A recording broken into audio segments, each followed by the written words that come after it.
इसका नाम मूषक था। जादूगर मूषक ऐसे ही महल में घुस रहा था और उसने वहां पर बहुत सी सुंदर वस्तुओं को देखा। अंत में वह उस कमरे में पहुंचा जहां राजकुमारी दुर्गा अपने छोटे से बेटे को पालने में सुला रही थी। उसको देखते ही जादूगर मूषक ने सोचा कि इतनी अधिक सुंदर औरत जो स्वर्ग की किसी अप्सरा की तरह है, आज तक उसने अपने जीवन में कभी भी नहीं देखी।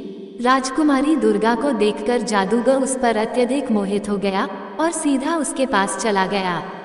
उसके पास जाकर उसने दुर्गा से कहा कि मैं तुमको पसंद करता हूँ, अब मैं तुम्हारे साथ पूरी जिंदगी बिताना चाहता हूँ। तुम मेरे साथ मेरे घर चलो, मैं तुमसे विवाह करना चाहता हूँ।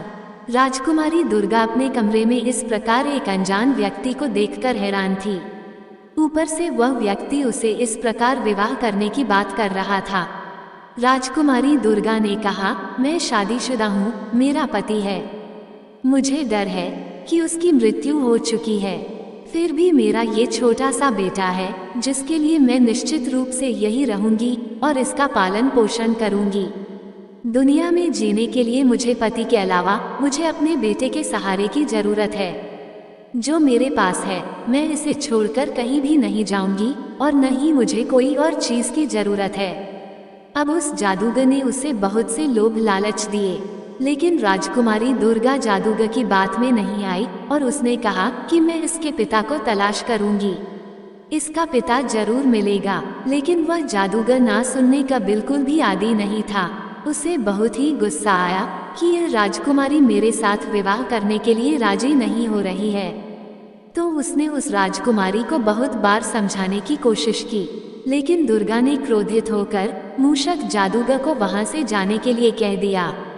जादूगर मूषक दुर्गा पर बहुत क्रोधित हो गया और उसने दुर्गा को अपने जादू के बल पर एक छोटे से काले कुत्ते में बदल दिया। जादूगर मूषक ने कहा कि तू अपनी इच्छा से मेरे साथ नहीं चलेगी तो मेरी इच्छा से, मेरी शक्ति से मेरे साथ चलेगी। जब उस जादूगर ने राजकुमारी दुर्गा को कुत्ता बना दिया तो कुत्ता बनकर वह इधर उधर भागने लगी। बेचारी के पास कोई शक्ति भी नहीं थी जिससे वह अपनी दूसरी बहनों को बता सके कि उसके साथ क्या हुआ है। विवश होकर वह एक कुत्ते के रूप में जादूगर मूषक के इशारे में चलने लगी। जादूगर मूषक जैसे ही महल के दरवाजे से पहुंचा तो द्वारपालों ने उससे पूछा कि तुमने इस छोटे से कुत्ते को कहां से लिया है। तो उसे जादूगर ने जवाब दिया कि राजकुमारी ने इस कुत्ते को मुझे एक उपहार के रूप में दिया है। ये सुनते ही द्वारपालों ने उसे कुछ भी पूछे बगैर महल के दरवाजे से बाहर जाने दिया। कुछ समय बाद दुर्गा की दूसरी बड़ी 6 बहनों ने अपने भांजे के रोने की आवाज सुनी तो उसके कमरे में गई तो उन्होंने देखा कि वहां कमरे में कोई भी नहीं था। उन्होंने चारों ओर देखा लेकिन उन्हें दुर्गा कहीं दिखाई भी नहीं दे रही थी। फिर उन्होंने सेवकों से पूछा तो सब ने उन्हें बताया कि कोई साधु आया था। उन्होंने उस साधु के काले कुत्ते के बारे में भी उनको बताया। राजकुमारी ने अंदाजा लगा लिया कि जरूर दुर्गा के साथ कुछ बुरा हुआ है और वह कहीं चली गई है। उसके साथ जरूर कोई षड्यंत्र रचा गया है। अब धीरे धीरे समय गुजरता रहा। दुर्गा के पुत्र को 6 मौसियों ने मिलजुल कर पाल लिया और वह 14 साल का हो गया था। एक दिन उसकी मौसिया उसे अपने परिवार का इतिहास बताने लगी। राजकुमार ने सब कुछ ध्यान से सुना। अब राजकुमार अपने माता पिता के बारे में सुनकर बहुत दुखी हो गया। वह राजकुमार अपने माता पिता को ढूंढने के लिए बहुत ही उतावला हो उठा। उसने अब सोच लिया कि वह संसार में कहीं भी, किसी भी कोने में, जहां भी उसके परिवार वाले होंगे, वह उन्हें ढूंढकर जरूर लाएगा। उसने अपनी मौसी को बताया कि वह अपने माता पिता और लोगों को, यदि वह सब जिंदा मिल गए, तो सबको ढूंढकर अपने घर वापस लेकर आएगा। उसकी मौसिया कहने लगी कि बेटा, जो लोग जाने थे वह लोग चले गए, अब कहीं हम तुम्हें भी ना खो दें। हमने अपने पतियों और अपनी बहन को तो खो दिया और अब हम तुम्हें खोना नहीं चाहती। उनकी तरह यदि तुम भी हमसे दूर चले गए तो हम किसके सहारे जिंदा रहेंगे और जिंदा रहकर भी क्या करेंगे। तब राजकुमार ने अपनी मौसियों से कहा, तुम मुझे मत रोको। अगर यह संभव हुआ तो मैं अपने साथ अपने माता पिता और लोगों को भी लेकर जल्दी ही वापस आऊंगा। फिर इस तरह से वह अपनी यात्रा पर चल पड़ा। लेकिन कई महीनों तक वह कुछ भी नहीं समझ सका कि किस प्रकार वह अपने सगे संबंधियों को तलाश करे, और अंत में जब उसने हजारों किलोमीटर की थकने वाली यात्रा को पूरा किया, तब तक वे लगभग पूरी तरह से निराश हो चुका था। उसको अपने माता पिता और लोगों के बारे में किसी प्रकार की कोई भी सूचना प्राप्त नहीं हुई थी। इसी बीच में एक ऐसे देश में पहुंच गया जो पूरी तरह से पत्थरों का देश था। वहां पर पत्थर की कठोर इमारत थी, जिसके एक किनारे पर एक छोटा सा मकान बना था जिसमें एक माली रहता था। जब वह उस इमारत को देख रहा था, तभी माली की पत्नी ने उसको देख लिया और भागकर उस घर से बाहर आ गई और कहने लगी, अरे बच्चे, तुम कौन हो और तुमने इस खतरनाक स्थान पर आने की हिम्मत कैसे की? उस लड़के ने कहा कि मैं एक राजा का बेटा हूँ। मैं यहाँ अपने माता पिता और अपनों को ढूंढने आया हूँ। मेरी माँ को एक जादूगर डरा धमकाकर कुत्ता बनाकर अपने साथ ले गया है। उसकी बात सुनकर माली की पत्नी ने कहा कि ये देश और यह स्थान एक महान जादूगर का ही है। उसके पास हर प्रकार की शक्ति है। जो भी व्यक्ति उसकी आज्ञा का उल्लंघन करता है या उसका अपमान करता है, उसको वह अपनी जादू की शक्ति से पत्थर या पेड़ बना देता है। तुम यहाँ पर जो सभी प्रकार के पेड़ और पत्थर देख रहे हो, ये सब कभी जीवित प्राणी थे। इन सबको हमारे मालिक जादूगर ने अपनी शक्ति से इस रूप में बना दिया है। कुछ समय पहले एक राजा यहाँ आया था। उसके कुछ समय बाद उसके 6 भाई भी यहाँ पर आए थे। जादूगर ने उन सबको पत्थर और पेड़ में बदल दिया। केवल यही लोग दुर्भाग्यशाली लोग नहीं थे। इनके अतिरिक्त एक बहुत सुंदर रानी, जिसको उसने इस बड़ी इमारत में कैद करके रखा है, जिसको जादूगर के पिछले 12 सालों से कैद करके रखा है। जादूगर उससे विवाह करना चाहता है, लेकिन वह जादूगर से नफरत करती है और वह जादूगर को अपने हाथ भी नहीं लगाने देती है। माली की पत्नी की बातें सुनकर छोटे राजकुमार ने विचार किया, अवश्य ही यह सब मेरे माता पिता और आप में ही हैं।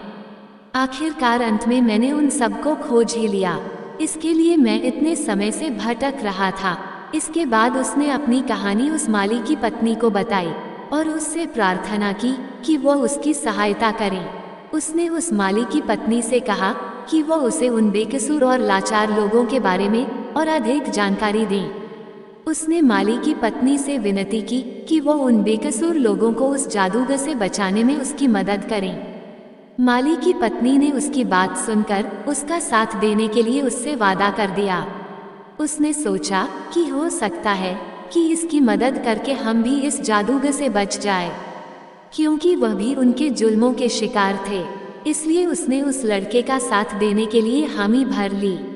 अब माली की पत्नी ने उसको अपना रूप बदलने के लिए कहा। उसने समझाया कि तुम अपना रूप बदल लो, कहीं जादूगर ने तुमको देख लिया तो वह तुम्हें भी पत्थर में बदल देगा।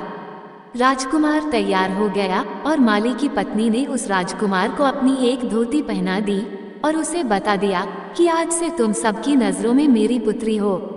उसके थोड़े समय बाद ही एक दिन जैसे ही जादूगर मूषक अपने सुंदर बगीचे में घूम रहा था, तभी वहां एक छोटी लड़की को देखकर उसे जादूगर ने मालिन की पत्नी को अपने पास बुलाया और उससे पूछा वह लड़की कौन है।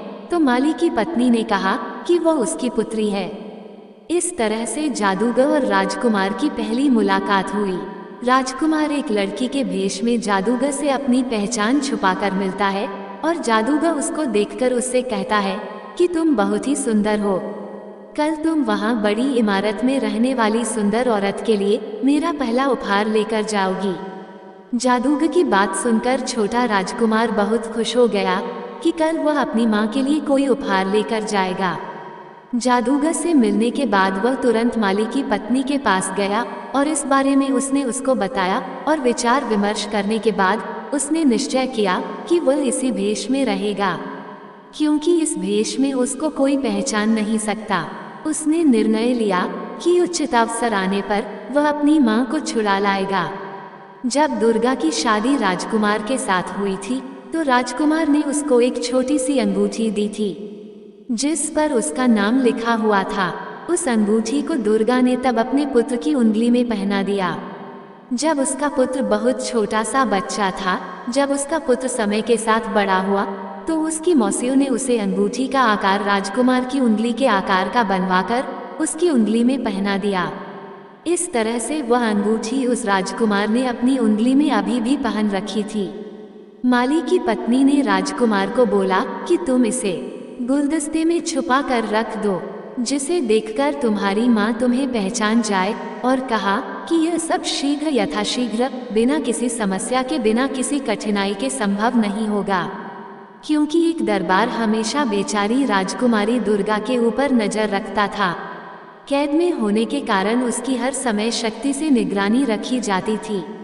माली की पुत्री के रूप में राजकुमार को हर रोज फूलों का गुलदस्ता जादूगर की तरफ से अपनी मां तक पहुंचाने का मौका मिल चुका था। अब वो हर रोज फूलों का गुलदस्ता रानी तक पहुंचने लगा। जादूगर की एक दासी हमेशा उसकी मां के कमरे में रहती थी। अंत में एक दिन किस्मत ने उस राजकुमार का साथ दिया और उसको एक ऐसा मौका मिल गया जब कमरे में उसकी मां के अतिरिक्त और कोई दूसरा व्यक्ति नहीं था। जब कोई भी उसको नहीं देख सकता था तो उसने अपनी उंगली में पहनी अंगूठी को निकालकर उसे फूलों के गुलदस्ते में बांधकर अपनी मां दुर्गा के कदमों में डाल दिया। इस अंगूठी के जमीन पर गिरते ही आवाज आई, जैसे ही दुर्गा ने उस फूल के गुलदस्ते की ओर ध्यान दिया। दुर्गा ने देखा कि इन फूलों के अंदर ऐसा क्या है जो यह विचित्र आवाज कर रहा है। ध्यान से देखने पर उसने एक छोटी सी अंगूठी को फूलों के साथ बंधे हुए पाया। उस अंगूठी को पहचानते ही जब उसने फूलों का गुलदस्ता लाने वाली लड़की की ओर देखा तो लड़की बन राजकुमार ने उसे अपने बारे में बताया। अपने पुत्र द्वारा बताई गई सारी कहानी पर उसको तुरंत विश्वास हो गया। राजकुमार ने अपनी माँ से कहा कि कितनी खोज करने के बाद उसने उनको प्राप्त कर लिया है और उसे बचाने की कोशिश कर रहा है। अपने जीवन को खतरे में डालकर वह अपने माता पिता और अपनों को दुष्ट जादूगर मूषक से मुक्त करा कर ले जाएगा। उसकी माँ ने उसको बताया कि उसे इस जादूगर ने पिछले कई सालों से किस तरह से कैद कर रखा है और उसने इस इमारत के सारे दरवाजे को भी बंद करके रखा है, क्योंकि वह मुझसे विवाह करना चाहता है। मैंने उससे विवाह करने के लिए मना कर दिया। बेटे ने कहा, माँ तुमने इस जादूगर से इतने सालों तक केवल कठोरता और क्रोध से बात की है। तुम जादूगर से कहो कि मैंने इतने लंबे समय तक अपने पति का शोक किया, अब मैं तुमसे शादी करने को तैयार हूँ। इसके बाद दोनों माँ बेटा बैठकर अपनी योजना बनाने लगे और उसको अंजाम देने के बारे में सोचने लगे। बेटा कहता है, इसके बाद आप ये पता लगाना कि उसकी शक्ति क्या है और क्या वह अमर है या उसे मार डाला जा सकता है। दुर्गा ने अपने बेटे की सलाह को मानने का निश्चय किया और अगले दिन मूषक जादूगर के लिए इस प्रकार से संदेश भिजवा दिया जैसा उसके पुत्र ने सुझाव दिया था। जादूगर मूषक ये सुनकर बहुत प्रसन्न हुआ और वह जल्द से जल्द शादी करने के लिए कहने लगा। उसके बाद जादूगर मूषक ने दुर्गा से महल में चलने के लिए विनती की, लेकिन दुर्गा ने उसको कहा कि इससे पहले कि वो उससे शादी करे उसे उसको अधिक समय देना चाहिए ताकि वह आपस में और परिचित हो सके। और उसने कहा कि दुश्मनी जितनी लंबी होती है, दोस्ती होने के बाद उनकी दोस्ती का स्तर और भी मजबूत हो सकता है। इसके बाद दुर्गा ने जादूगर से पूछा, क्या आप पूरी तरह से अमर हैं? क्या आपको कभी मृत्यु छू नहीं सकती? क्या आप मानव जाति को महसूस करने के लिए एक महान जादूगर है? तब जादूगर ने कहा, तुम ये क्यों पूछ रही हो? तो रानी ने जवाब दिया कि शादी करके आपकी पत्नी बनने से पहले मैं आपके बारे में सब कुछ जानना चाहती हूँ। यदि कोई आपदा आपके ऊपर आ गई तो मैं उसे कैसे काबू करूँगी? पहले पति और फिर पुत्र को तो मैंने खो दिया, लेकिन अगर मैं तुमसे शादी करूँगी और मैं तुम्हें खो दूंगी तो मैं किसके सहारे रहूँगी? मूषक जादूगर ने कहा कि यह सच है, मैं दूसरे के रूप में नहीं हूँ। यहाँ से बहुत दूर कई मील की दूरी पर एक घना जंगल है। उस घने जंगल के बीच में एक बड़े पौधे के नीचे एक छोटा सा पिंजरा है जिसमें एक हरे रंग का तोता रहता है। इस तोते के जीवन पर मेरा जीवन निर्भर है। उस तोते के मर जाने से ही मैं मरूंगा। जादूगर ने कहा, हालांकि यह काम असंभव है। तोते को किसी प्रकार से चोट नहीं पहुंचाई जा सकती। उस तोते को सुरक्षित बनाए रखने के लिए मैंने वहाँ पर बहुत सारे लोगों को नियुक्त कर दिया है। जो भी उस जगह के आसपास नजर आएगा तुरंत मार दिया जाएगा। दुर्गा की जो बातें उसे दुष्ट जादूगर से हुई थी वह सब बातें उसने अपने पुत्र को बता दी, लेकिन बेटे की जान बचाने के लिए रानी ने उसे तोते को पाने का विचार भूलने के लिए कहा। जादूगर के डर से दुर्गा को अपने पुत्र को वहां जाने से मना करना पड़ा। अपनी मां के डर को समझने के बावजूद राजकुमार ने जवाब दिया, मां, जब तक मैं उस तोते को कैद करके नहीं लाता तब तक मेरे पिता और मेरे अपने उस दुष्ट जादूगर की कैद से मुक्त नहीं हो सकते। डरो मत, मैं जल्दी वापस आऊंगा। इस बीच आप जादूगर से अच्छे से बातें करना, हंसकर बोलना। अब राजकुमार अपनी मां को जल्दी ही वापस आने का वचन देकर तोते की तलाश में निकल गया।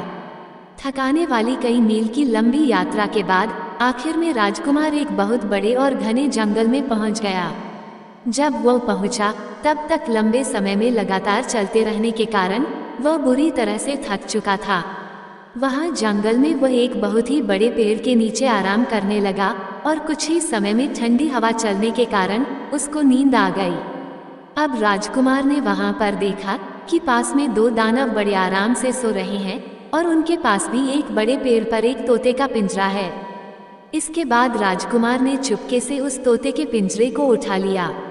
इसके बाद राजकुमार ने अपनी वापसी की यात्रा को शुरू कर दिया और वह तब तक चलता रहा जब तक कि वह एक बार फिर से उस दुष्ट जादूगर मूषक के महल तक नहीं पहुंच गया। वह महल के दरवाजे के पास नीचे बगिया में बैठकर उस तोते के साथ खेलने लगा। जब जादूगर मूषक ने उसे अपने महल की खिड़की से देखा और तुरंत भागकर उस राजकुमार के पास आया और कहा, मेरे बच्चे, तुम इस तोते को कहाँ से लेकर आए हो? तुम इस तोते को मुझे दे दो, इसके लिए मैं तुम्हें बहुत धन दौलत दूंगा। लेकिन राजकुमार ने जादूगर को मना कर दिया। राजकुमार ने कहा कि नहीं, मैं अपने तोते को तुम्हें नहीं दे सकता, ये कई सालों से मेरा प्रिय पालतू पक्षी है। फिर जादूगर ने कहा, अगर ये तुम्हारा पुराना और मनपसंद प्रिय पालतू पक्षी है तो मैं समझ सकता हूँ, तुम इसको मुफ्त में तो दोगे नहीं। बताओ, तुम इस तोते की क्या कीमत लगाओगे? तुम जो कीमत लगाओगे वह मैं तुम्हें दूंगा। राजकुमार ने कहा कि साहब, मैं अपने प्यारे तोते को नहीं बेच सकता। इसलिए जादूगर मूषक बहुत अधिक भयभीत हो गया और उसने कहा, तुम इसके बदले में मुझसे कुछ भी ले सकते हो, बस तुम मुझे ये तोता दे दो। जादूगर की यह बात सुनकर राजकुमार उससे बोला कि चलो ठीक है, अगर तुम इसके बदले में कुछ देना ही चाहते हो तो मैं भी ये तोता तुम्हें दे दूंगा। राजकुमार की बात सुनकर जादूगर खुश होते हुए बोला, ठीक है, बताओ तुम्हें क्या चाहिए, मैं तुम्हें जरूर दूंगा। अब राजकुमार ने कहा, सबसे पहले तुम उन 7 राजकुमार राजाओं को मुक्त करो जिसको तुमने पत्थर और वृक्ष बना रखा है। जादूगर ने कहा, ठीक है, तुम्हारी इच्छा पूर्ण होगी, तुम मुझे केवल ये तोता दे दो। इसके बाद दुर्गा के पति समेत दूसरे 6 राजा अपने प्राकृतिक रूप में आ गए। फिर मूषक जादूगर ने कहा कि देखो, मैंने इन्हें फिर से ठीक कर दिया है, अब तो मुझे तोता दे दो। लेकिन उस राजकुमार ने कहा, इतनी जल्दी भी क्या है, पहले तो उन सभी लोगों को आज़ाद करो जिनका तुमने अपनी कैद में कर रखा है। अब जादूगर मूषक ने कहा, ठीक है। इसके बाद जैसे ही जादूगर ने अपने हाथ को घुमाया, सबके सब प्राणी जो कि पत्थर और वृक्ष बने हुए थे सब अपने अपने प्राकृतिक शरीर में आ गए। इसके बाद वे पूरा बगीचा जो कुछ समय पहले पत्थरों और वृक्षों से भरा हुआ था, चारों तरफ मानव जीवन की खुशबू से महकने लगा। वहाँ चारों तरफ इंसान ही इंसान नजर आने लगे जो कि सब जीवित होकर सांस लेने लगे। राजा, पंडित, नौकर, चाकर, सेवक, सरदार, गाय, भेड़, बकरी, हाथी, सैनिक, ना जाने क्या क्या, ताकतवर पुरुष व सुंदर आभूषणों से सुसज्जित औरतें, सैनिक सब जीवित हो गए। अब जादूगर अपने दोनों हाथ जोड़कर रोते हुए राजकुमार से विनती करने लगा कि तुम मुझे ये तोता दे दो। राजकुमार ने उस तोते को बहुत ही शक्ति से पकड़ लिया और उसके एक पंख को जोर लगाकर उसके शरीर से अलग कर दिया। इसके साथ ही जादूगर का दाहिना हाथ उसके शरीर से अलग हो गया। फिर जादूगर मूषक ने अपने बाएं हाथ को फैलाकर राजकुमार से कहा कि आप ये तोता मुझे दे दो। उसके बाद राजकुमार ने उस तोते के बाएं पंख को उसके शरीर से तोड़कर जादूगर की तरफ फेंक दिया, जिससे जादूगर का बायां हाथ भी उसके शरीर से टूटकर दूर गिर गया। इसके बाद भी वह चिल्लाता रहा कि मुझे मेरा तोता दे दो। अब जादूगर अपने घुटनों पर गिर गया। फिर राजकुमार ने उस तोते की जान ले ली। अब वह जादूगर मूषक मर चुका था। इसके मरते ही वह तोता जादूगर मूषक के चंगुल से आजाद हो गया और वह वापस जिंदा होकर उड़ने लग गया। अब सब लोगों ने मिलकर उस जादूगर का अंतिम संस्कार कर दिया। इसके बाद राजकुमार के पिता ने अपनी पत्नी दुर्गा को बड़ी इमारत से मुक्त किया और इस तरह से राजकुमार अपने सभी संबंधियों के साथ अपने देश अपनी पत्नी दुर्गा को बड़ी इमारत से मुक्त किया और इस तरह से राजकुमार अपने सभी संबंधियों के साथ अपने देश के लिए चला गया। दूसरे सभी लोग भी अपने अपने घरों की तरफ चले गए। इस तरह से राजकुमार ने अपने माता पिता और अपनों को उस दुष्ट जादूगर की कैद से आज़ाद कर लिया। अब वे सभी एक सुखी जीवन जीने लगे। उसकी मौसियाँ जो उन सभी का इंतजार कर रही थी, वह भी अपने पतियों को देखकर बहुत खुश हो गई और सुख से अपना जीवन व्यतीत करने लगी। अब सातों रानियों ने अपने राजाओं को बताया कि कैसे उनकी सौतेली माँ उनका अपमान करती थी और उन्होंने उनकी जिंदगी बर्बाद करने की पूरी कोशिश की थी। अब सभी राजाओं ने कहा कि चलिए रानियां, हम लोग सब आपके पीहर चलते हैं। वो सब लोग उस राज्य में जाते हैं और जब राजा को पता चलता है कि उसकी सातों बेटियां अपने पतियों के साथ में यहाँ आ रही है, तो वह बहुत ही खुश हुआ और जब वह उनसे मिला तो अपने आंसू रोक नहीं पाया और जोर जोर से रोने लग गया और कहा कि बेटा, मुझे माफ कर दो, मैं तुमसे बहुत प्यार करता था, लेकिन मैं क्या करूं, मेरी भी मजबूरी थी, इसलिए मैंने तुम्हें जंगल में छोड़ दिया। मुझे उसकी बातों में नहीं आना चाहिए था, लेकिन पता नहीं मैं उनकी बातों में कैसे आ गया और आप लोगों को जंगल में छोड़ आया। इसके लिए आप मुझे माफ कर दीजिए। तब राजकुमारी ने कहा कि नहीं पिताजी, कोई बात नहीं, हम बहुत खुश हैं। विधि का विधान ही ऐसा होता है कि कोई कर्मों के फल से नहीं बच सकता। हमारे भी कोई बुरे कर्म हुए होंगे जिनके कारण हमें ये सब झेलना पड़ा, और विधि का विधान भी देखिए। अगर आप हमें जंगल में नहीं छोड़ते तो हम राजाओं से कैसे मिलते। अब राजा अपनी बेटियों से मिलकर बहुत ही खुश हुआ और उसने कहा कि बेटा, तुम्हारी सौतेली माँ ने तुम्हारे साथ गलत किया था। इसी के कारण जिस दिन मैं तुम्हें जंगल में छोड़कर वापस आया था, उसी रात को सौतेली माँ को पता नहीं अचानक से क्या हो गया और वह जलकर मर गई। उसके भी बुरे कर्म उसको हाथों हाथ ही मिल गए थे। मैंने तुम सभी को ढूंढने की बहुत कोशिश की थी, लेकिन तुम मुझे कहीं पर भी नहीं मिली। तब वह राजा अपनी सातों राजकुमारी के गले लग जाता है और बहुत ही खुश होता है। तभी मित्रों कहते हैं कि कभी किसी के साथ धोखा नहीं करना चाहिए और ना ही किसी चीज का घमंड करना चाहिए और ना ही कभी किसी को सताना चाहिए। अब शिवजी माता पार्वती से कहते हैं कि देखो पार्वती, कोई भी अपने कर्मों के फल से नहीं बच सकता और हमें हमेशा अपनी बुद्धि से काम करना चाहिए और कभी भी घबराना नहीं चाहिए और विपरीत परिस्थितियों में सभी का साथ देना चाहिए और कभी भी किसी को सताना नहीं चाहिए और सभी के साथ में प्यार से मिलजुल कर रहना चाहिए। तो दोस्तों, कमेंट में जरूर बताएं कि आपको ये कहानी कैसी लगी और हर हर महादेव जरूर लिखें। जय श्री कृष्ण। दोस्तों, आपको ये कहानी कैसी लगी कृपया कमेंट करके जरूर बताएं। वीडियो पसंद आया हो तो लाइक करें और ऐसी ही और भी बहुत सारी कहानियों को सुनने के लिए चैनल को सब्सक्राइब जरूर करें। धन्यवाद।